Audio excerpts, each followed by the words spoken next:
नमस्कार, news India तक में आप सभी का स्वागत है। दोस्तों, आपको बता दें कि गोपालगंज में जो बांध टूटा हुआ उसके बाद से कई सारे ऐसे गांव हैं जहां पे लगातार पानी घुस गए हैं और काफ़ी सारी समस्याओं से उसके बाद गांव वालों को जूझना पड़ रहा है। ऐसी परिस्थिति में गांव वालों को मदद की ज़रूरत है और मदद के लिए कई सारे लोग आगे भी आ रहे हैं। हालांकि आपको बता दें कि जिस तरह से लोगों को मदद के लिए आगे आना चाहिए, जिस तरह से सरकार को आगे आना चाहिए था, उस तरह से सरकार के कोई भी वहाँ पर आदमी नहीं दिख रहे हैं। अभी हम लोग गए थे वहीं पर और स्पॉट पर जाकर हमने जायजा लिया। आपको बता दें कि राजद नेता पप्पू खान, जो इस बार बरौली विधानसभा से खुद चुनाव लड़ने वाले हैं, वो बरौली के क्षेत्र में चूंकि वो सारा एरिया पड़ता है, वहाँ पे जाके खुद मैं बता दूं कि वो शख्स खुद नाव पर उतरकर अपने से जाके एक एक घर तक जहाँ पे पानी पहुँचा हुआ है, जहाँ पे खाने का सामान नहीं पहुँच रहा, वहाँ पे इन्होंने खाने पीने का सामान पहुँचाया है। और अभी हम डायरेक्ट उनसे बात करेंगे। पप्पू जी, लगातार आप आज हम लोग के साथ रहे हैं पूरा दिन और क्षेत्र में आप लगभग 2-3 दिनों से काम कर रहे हैं, कैसे कार्य कर रहे हैं, क्या कुछ बताइए। नहीं, बहुत बहुत धन्यवाद। सबसे पहले कि आपका शुक्रिया मैं अदा कर दूं कि आप रूबरू होते हुए कंटिन्यू हमारे साथ रहे।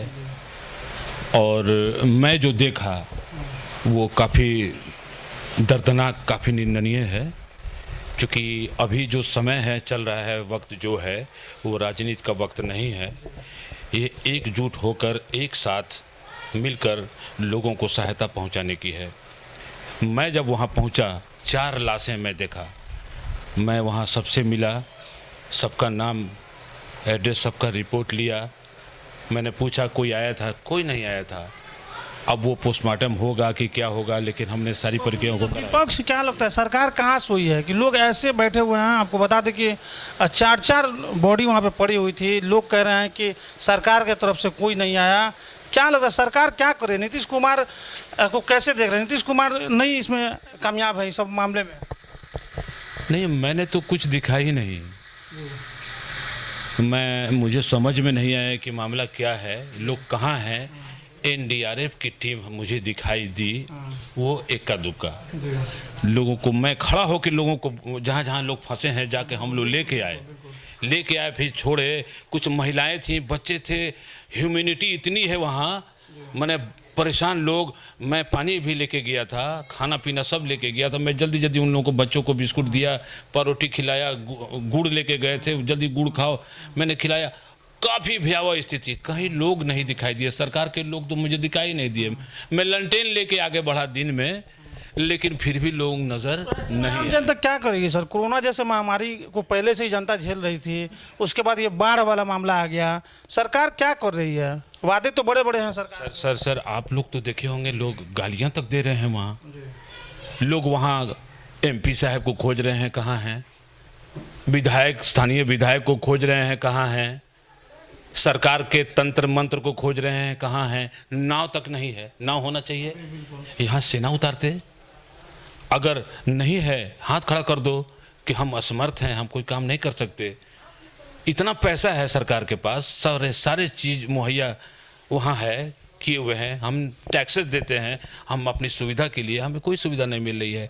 यहाँ बैठ के मैंने 2 महीना में मैं यहाँ दुरुस्त कर दूँगा, 2 महीना में। जी देखिए, एक चीज़ बता दें कि अजीब विडम्बना है ये कि जहाँ पे सरकार एक तरफ लाखों रुपए खर्च कर रही है वर्चुअल रैली के नाम पर, वहीं दूसरी तरफ लोग यहाँ पे खाने पीने को मोहताज हैं, घर से बेघर हो गए हैं, रोड के बिल्कुल किनारे आकर रहने को मजबूर हो गए हैं। ऐसी परिस्थिति में सरकार को वर्चुअल रैली पे खर्च करने के लिए पैसे तो हैं, लेकिन इन लोगों के बीच पैसे खर्च करने के लिए सरकार के पास कोई साधन नहीं है और ना ही सरकार के कोई अधिकारी, कोई मंत्री, कोई नेता यहाँ पे हम लोग को ग्राउंड लेवल पे दिखे। जब हम लोग खुद ग्राउंड लेवल पे जाकर हम लोग रिपोर्टिंग कर रहे थे, वहाँ पे अगर राजद नेता पप्पू खान को छोड़ दिया जाए और भी कुछ इक्का दुक्का कुछ नेता वहाँ पे दिखे। बाकी आपको बात करें पक्ष की, तो पक्ष की जो सत्ता में सरकार नीतीश कुमार का है, अभी उनके तरफ से कोई व्यक्ति नहीं दिखा। कैसे इसको लेकर सरकार के कोई आदमी वहाँ नहीं दिखा? नहीं, मैं तो देखा ना भाई, वहाँ कैंप होना चाहिए, सीओ बीडीओ का कैंप होना चाहिए। एसडीओ कैंप करते हुए नहीं दिखे। सारे लोग एसी, माने 22 लाख की गाड़ी एसी में बैठ के सारे लोग ऐश कर रहे हैं। लेकिन मैं एक एक का हिसाब लूँगा, मैं छोड़ने वाला नहीं हूँ। मुझे जेल में भर दिया जाएगा, वो मुझे मंजूर है, लेकिन जनता के साथ छल मुझे मंजूर नहीं है। ये जो आपदा है, एक कोरोना का आपदा देखिए कितनी भयावह है, लोग समझ नहीं रहे हैं। ये लोग क्या कर रहे हैं भाई? इतनी संख्या बढ़ रही है, लोगों को सहायता करनी चाहिए, उस पर से ये बाढ़। बांध टूट गए। बाढ़ को जो आप आपदा कह रहे हैं पप्पू जी, ये आपदा तो हमको लग रहा है सरकार की तरफ से खुद हर बार लाया जाता है ताकि इसमें बड़ा घोटाला कहीं ना कहीं हो सकता है कि इसमें बड़ा घोटाला हो रहा हो, क्योंकि ये बाढ़ हर बार आता है। हर बार हम जानते हैं कि जून जुलाई में बिहार के कुछ एरिया, सीतामढ़ी की तरफ चले जाइए, दरभंगा की तरफ चले जाइए, बाढ़ में डूब जाता है वो एरिया। गोपालगंज में कभी कभी बाढ़, ये चीज़ आप जानते हैं, बावजूद इसके हर साल ये परिस्थिति क्यों आती है? उसके लिए पहले से कोई सोल्यूशन क्यों नहीं सरकार के पास? यानी सरकार भी घोटाला करना चाहती है। मैं आपसे सहमत हूँ, बहुत अच्छा सवाल आपने पूछा है। हर साल ये आपदा आती है, विपदा आती है, कहाँ लोग हैं? स्थानीय नेता को कैंप करना चाहिए, डीएम साहब को, एसडीओ साहब को, डीडीसी को कैंप करना चाहिए कि हाँ ये टूटता है, इसका कैसे सोल्यूशन निकाला जाए। नेपाल से बात करना चाहिए। 21 साल पहले, 21 ईयर्स एगो बिफोर, पहले मैंने मांग किया था, जिसका साक्षात मैंने दिया, लेकिन अब तक कुछ नहीं हुआ। लोग बैठे हैं, हाईटेक हो गया। क्या हाईटेक हो गया भाई? जनता जनता मर रही थी है और मरती रहेगी। अगर यही स्थिति रही तो जनता को भी अब जागरूक होने की ज़रूरत है कि हमारा रक्षक भक्षक, हमारा सेवक कौन है, वही कुछ कर सकता है। अदरवाइज हर बार जागरूक रहती है, लेकिन बड़े बड़े आप जैसे नेता आते हैं, बड़े बड़े वादा करके चले जाते हैं। हालांकि मैं आपको नहीं कहूँगा पर्सनली, आप जैसे नेता आते हैं और बड़े बड़े वादा करके चले जाते हैं, ये करेंगे वो करेंगे, लेकिन बाद में क्या होता है? जनता को फिर वही झेलना पड़ता है। चुनाव की जो प्रक्रिया तो हर 5 साल में होना है, चुनाव तो हर 5 साल में होता है, हर 5 साल में सरकार बदलती है, लेकिन हालात क्या जस के तस बने रहते हैं। अच्छा, एक चीज़ मैं पूछना चाहूँगा आप लोगों से, चूँकि आप लोग एक अंग हैं समाज के। माने चोर पाकिटमार नेता अगर समाज में हों, लुटेरे हों, तो क्या आपके समाज का माने भला हो जाएगा? भ्रष्टाचारी माने पदाधिकारी हों, भ्रष्टाचार में लिप्त हों, क्या उनसे समाज का भला हो जाएगा? मैं इसलिए कहा कि ये नेता का चुनाव भी जनता बहुत सोच समझ के करे, कौन हमारा है।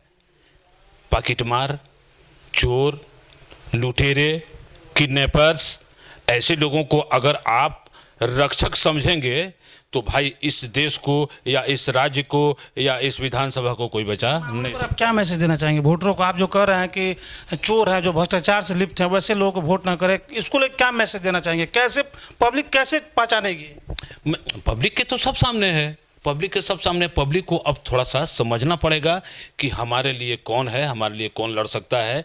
सदन में वैसे लोग जाएं जो जनता के लिए बात करें। सफेद खादी में तो सभी लोग चले आते हैं, साफ सुथरा बिल्कुल दिखते हैं, साफ सुथरा छवि दिखती है, बड़े बड़े वादे करते हैं, जनता कैसे पहचान करेगी? नहीं, बिल्कुल। अब ऐसा तो नहीं है कि जनता अब गंवई अंदाज में, गांव गंवई तक लोग अब जान चुके हैं कि हाँ मेरा ये नेता है, मेरा यही नेता है जो हमारे लिए लड़ सकता है। लेकिन कुछ मजबूरियां पार्टी की भी हो जाती हैं कि फलाना पार्टी आई है तो उसी को दे दिया जाए। कुछ जात पात, तो जात पात से ये धर्म कर्म चलने वाला नहीं है। ऊंच नीच, ऐसे नेता को तो राजनीति में आना नहीं चाहिए। एक वाकया मैं बता रहा हूँ, एक इंसिडेंट है।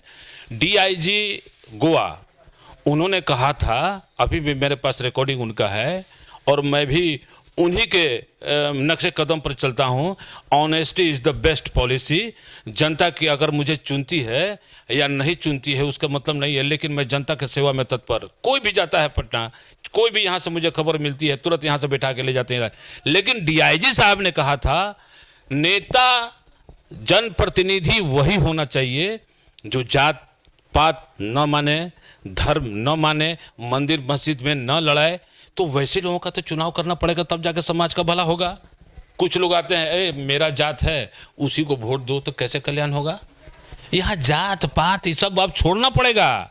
अगर आप क्षेत्र का भला चाहते हो, एक ऑनेस्ट और दबंग, देखिए दबंगता से ही सरकार चलाई जाती है, लूच पूछ से सरकार नहीं चलती। हमारे लालू प्रसाद यादव जी ने सदन में कहा था कि अगर सत्ता चलानी है तो दबंग बनना पड़ेगा, लूज पूछ होइएगा, जनता लूज पूछ होइएगा, सत्ता नहीं चलेगी।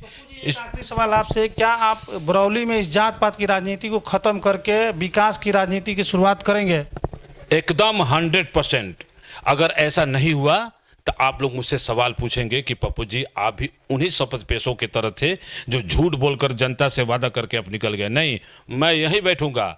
अगर मैं बरौली को पटना नहीं बना दिया तो आप, मैं दोषी हूं, क्योंकि मुझे बरौली को पटना बनाना है। रोड एकदम एजुकेशन, सब सिस्टम, सारा चीज़ सिस्टम पर होने चाहिए।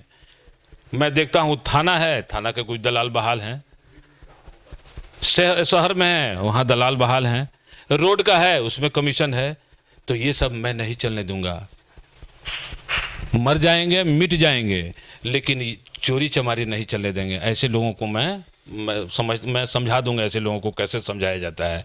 चलिए, तो ये थे पप्पू खान जी, राजद नेता, जो कि बरौली विधानसभा से इस बार चुनाव लड़ने की तैयारी कर रहे हैं। और अभी जो बरौली विधानसभा में जो बाढ़ का एरिया था वहाँ पर जाके इन्होंने बहुत अच्छा राहत का कार्य किया।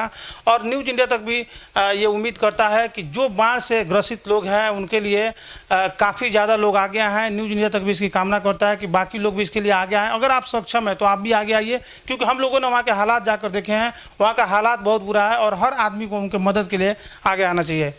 बहुत बहुत धन्यवाद जी। बताइए।